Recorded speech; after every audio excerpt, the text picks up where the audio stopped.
আসসালামু আলাইকুম প্রিয় ভিউয়ার্স, এই মুহূর্তে আছি জাতির পিতা হযরত ইব্রাহিম আলাইহিস সালাম এক্সপ্রেস ওয়ে টোল প্লাজাতে। আর এখানে এসেছি আপনাদের ভিডিও দেব না তা তো হয় না। তো যাই হোক, আপনার টোল প্লাজার একটু সাইডে ঘুরে আপনাদের দেখাই।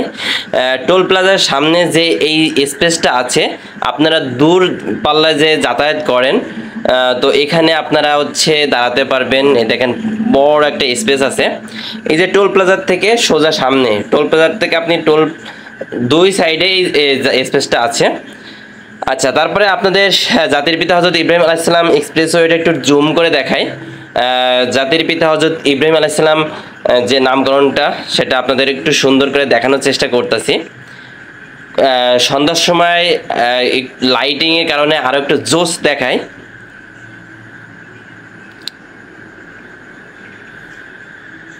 দেখেন টোল প্লাজা থেকে কিভাবে গাড়িগুলো আসতেছে, অনেক ভালো লাগতেছে। রাত্রের ভিউটা কিন্তু আরো বেশি সুন্দর দেখায়। আমি একটু জুম করে নিয়ে আসি। মোটামুটি আমি দূর থেকে আছি, তারপরে জুম করে আপনাদের যতটুকু পারতেছি দেখাচ্ছি।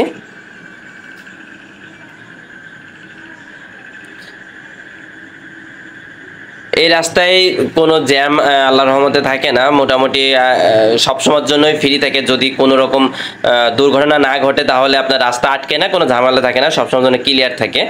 আর আপনারা এই পাশে একটা টোল প্লাজারের সহায়তা কেন্দ্র আছে, ওখানে টোল প্লাজার যারা দায়িত্বে থাকে তারা ওখানে থেকেই মোটামুটি আবার লাইটিং দিয়ে সিগন্যালও দেয় যে কোনো ঝামেলা গাড়ি যদি দেরি করে।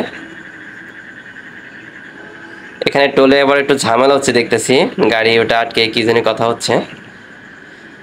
আচ্ছা যাই হোক, আপনাদের আরেকটু ভিউটা সুন্দর করে দেখাই।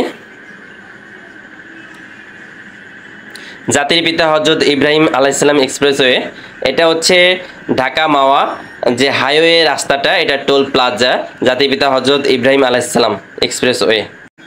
সবাই ভালো থাকবেন, সুস্থ থাকবেন। আজকে আপনাদের টোল প্লাজাটা দেখানোর ভিডিও এখানেই শেষ করবো ইনশাল্লাহ। সবার জন্য দোয়া ও ভালোবাসা রইল।